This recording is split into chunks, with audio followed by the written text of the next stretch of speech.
Most white liberals have what we call a savior complex. And if you were to look below the surface, like to the actual intentions, you will see that it is much more sinister and much darker than you would perceive just on the surface, right? If you just look at it for face value, think to yourself, okay, these individuals, they believe in human rights. They believe in, black folks' rights. They believe in the LGBTQ right. They believe in these people and those people. They're standing with, they're being allies to these causes.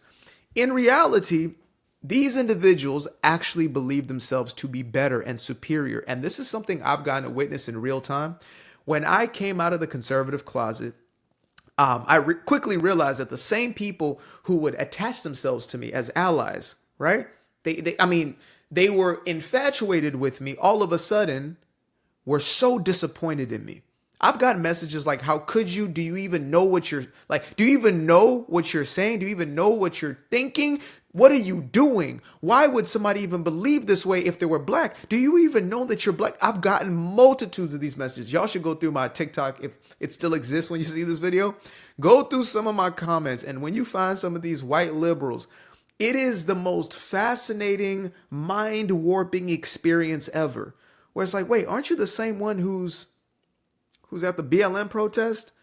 Yet, as a black man speaks his mind, just gives his own perspective on life, now you want to be this overbearing overlord.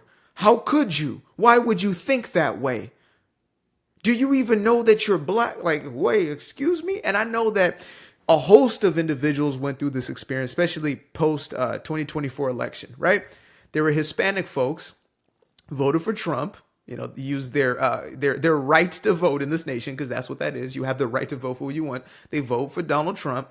And all of a sudden, the same white liberals or even, other Hispanics, et cetera, whoever it was, all of a sudden had a narrative of, I hope you get deported. I hope they send you back to your country. Some of these people, mind you, were born here and they're being told, I hope you get deported. Like, these people show their true colors.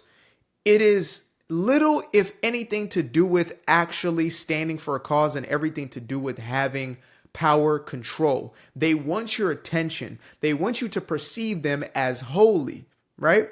As we oftentimes refer to as virtue signaling. They want to virtue to the world, or signal to the world that they are virtuous. They're virtuous beyond reproach. They themselves are the perfecter of all virtue. Oh my God. They stand with this one here in Gaza. They stand with that one here in Ukraine, that one here in Baltimore. They stand with this one here in Nova Scotia. They stand with all the indigenous peoples. They are the ally. In truth, they believe that they are better than every group of people that they're trying to quote unquote save. How can I be so sure? Simple. I can't believe that I can save you unless I believe you are beneath me. Or better said, I have to view you as infantile, as unable. I have to perceive you as somebody who needs a hand up or a hand out in order to get things done, which actually devalues your own God-given ability to do exactly that. If I'm constantly giving you, like an enabler, if I constantly give you money, let's say you're an addict, I constantly give you money, and I try to take care of you, I am seeing myself as your solution. I'm not seeing you as your solution. If I speak truth and I guide you, that's different. If I try to help you, that's different. But if I'm over here constantly giving you handouts, it's because I perceive you as less than myself. And that's the switch that was really made by the Democratic Party in 1964 to 1965, when they were forced into signing legislation known as the Civil Rights Act, right? Passed through a majority House and Senate that were both Republican, filibustered, aka stalled for 75 days, I believe, by the Democrats, up to their usual ways. And then it was finally forced to the president's office. He had to sign it into legislation. And then they changed their tactic. So instead of segregation or slavery, which they couldn't do anymore due to the Constitution, they pandered to you. They started to sell you on some wolf cookies. They started to cap, right? We love you so much. We care about you so much. Here's some handouts, Oh, no, this isn't for the sake of you becoming completely reliant upon us or anything. This isn't us seeing ourselves as your master like we have throughout history or anything. No, this is because we want to help you. And unfortunately, there are many white liberals who don't even see this. They can't see it. Like, you can try to call it out right in front of them to say, look, I understand your, maybe your passion or whatever it is, misdirected passion, but I'm okay. And they can't accept it. I have said this to some of these people. Like, I actually don't need X, Y, and Z. I lived in the Bay Area for 2 decades, and I've had some fascinating conversations, especially when some of these white liberals would try to go there with me. They tried to, oh, it's so unfortunate what's going on with, black men and how they're being gunned down the street. And I'm like, actually, that's not accurate statistics. That's not what's going on. Well, no, but okay, so now you're going to fight me off it because I'm not agreeing with you. Oh, well, it's so sad how, it's so hard for black people to get employment, etc. Actually, I'm having a great go at it. I actually started my own business and I got clients. That doesn't fit my narrative. No, shut it down. How dare you? How could you think that way? That's a slave master. Somebody who says, how dare you? How could you think that way? Is a slave master. And nobody, I had 0 conservatives, 0 Republicans who said, how dare you for thinking that way when I was a Democrat? 0. Yet as soon as I went just middle of the ground, the attacks came, right? In my private life first, and then eventually post November 4th, 2024, it was very external. In a very public way, I had a host of people who were now trying to stuff me back into their little comfortable box where they could control me, because it is a game of control. Again, when you believe that you're better than somebody, you're above them, you believe it is your job to control them. It's like a parent who believes they're truly above their, let's say, adult child now, right? They look to use the same coercion and control they did as a child. They have the need to be needed. They use their children as opposed to having relationship with their children. And they view us, marginalized people. We need to do that. We need to do this. They view us as their children, infant, as unable to do for self. And it's a disgusting display when these two meet up. When the one who believes you cannot and you believe you cannot.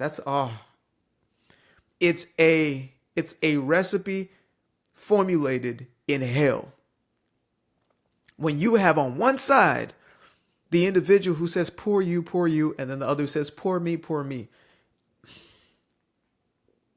At that moment is when you find yourself in a self-perpetuating cycle of victimhood, where somebody becomes trapped in that cycle, where somebody is unable to break free from that captivity. And you see people defending their own limitations, people fighting for their own limitations, people unable to shake off that self-imposed belief that, oh, well, the world's just happening to me. Life's just happening to me. I can do nothing of my own.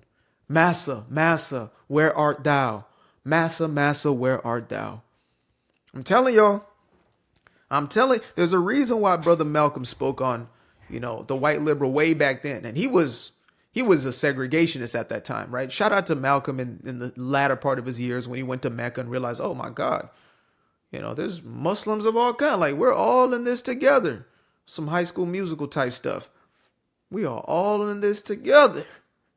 So shout out to that guy who matured throughout. I mean, that man continued to evolve throughout his entire short-lived life. Too short, but the man went from being literally called the devil in the streets, like Satan, Lucifer, imping and pandering and things of that nature, to becoming the Malcolm X that is most well known, to becoming a man who was able to see, man, we could really come together. But I digress. What I know best is that these individuals who put on this facade of being the most virtuous or whatever, it's like anybody. Self-righteousness is almost always a sign of guilt. It's an admission. I would never tell you I'm perfect. I would tell you the stories and stories on stories of all the things I've been wrong about, all the things all the times I've messed up. That's why, how am I so well versed in what I speak on? Because it's me. It's my story. I'm talking about me. I'm the person who was buying into these beliefs. I'm the one who was moving in a certain way.